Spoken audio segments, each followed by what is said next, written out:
Welcome to the XFO Intelligence Podcast. Today, we're diving into the physics of generational wealth, why most family offices fail, and the first principles blueprint for survival. In the realm of ultra-high net worth wealth management, the industry is obsessed with the hardware, optimizing asset allocation, structuring tax-efficient trusts, and calculating Sharpe ratios. Yet despite all the financial engineering, the majority of family offices fail to survive past the third generation. Why? It's not market crashes or bad investments. It's a fundamental misunderstanding of what a family office really is. At its core, a family office is not a financial entity. It is a time travel mechanism meant to carry the energy, capital, the values, cognitive architecture, and the power, network, generated by the founder safely into the future. To build a family office that survives the friction of time, we need to abandon conventional analogies and apply first principles thinking. We must boil down the problem to essential laws: biology, thermodynamics, sociology, and psychology. Let's dive into part 1. The 4 irreducible truths of wealth transmission. Truth 1 is the biological constraint. A founder's genius and intuition are biological and mortal. When the founder's biology fails, so does the operating system. The solution?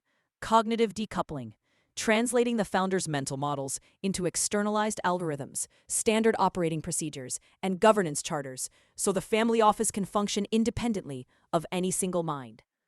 Truth 2 is the thermodynamic constraint, entropy and dilution. Capital naturally decays over generations through inflation, taxes, and family fragmentation.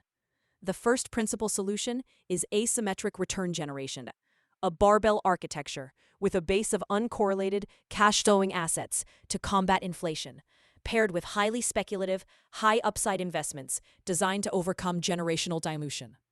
Truth 3 is the sociological constraint, concentrated wealth but tracks extraction.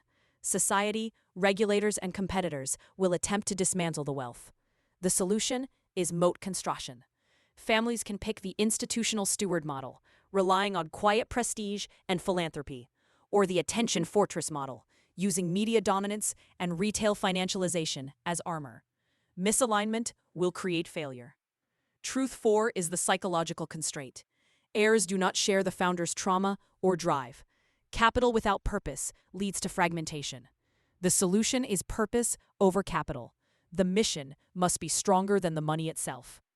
Once we accept these truths, we turn to the hidden value of cognitive architecture. We solve the delegation paradox by externalizing the founder's decision-making process. We eliminate semantic risk by creating a shared cognitive vocabulary. And we cure decision fatigue by weaponizing anti-goals, clearly defined criteria for what the family will not engage in. Next, we explore the rise of the anti-endowment model, a radical departure from traditional endowment-style family offices. Some families leverage attention arbitrage, using visibility and media dominance as primary currencies. Others embrace asset-light brand parasitism, monetizing the family name rather than taking on traditional operational risk. And some use regulatory arbitrage as both shield and weapon, navigating regulations or reframing conflict to build even greater loyalty from their base. Finally, we arrive at the ultimate operating system: how to build a resilient family office. It unfolds in 4 phases. Phase 1, export the brain. Extract the founder's mental models so non-family executives can operate independently. Phase 2, build the thermodynamic engine.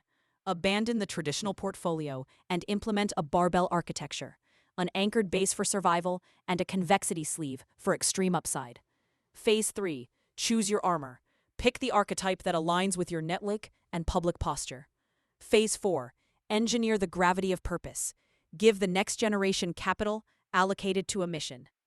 In conclusion, wealth is a system of energy transfer. Most family offices fail because they focus solely on financial engineering while ignoring the physics of survival. We must institutionalize the founder's genius and mitigate the potential human failures of future generations. That is the first principles blueprint for survival. If you found this valuable, be sure to like, share, and subscribe to the XFO Intelligence Podcast. We'd love to hear from you.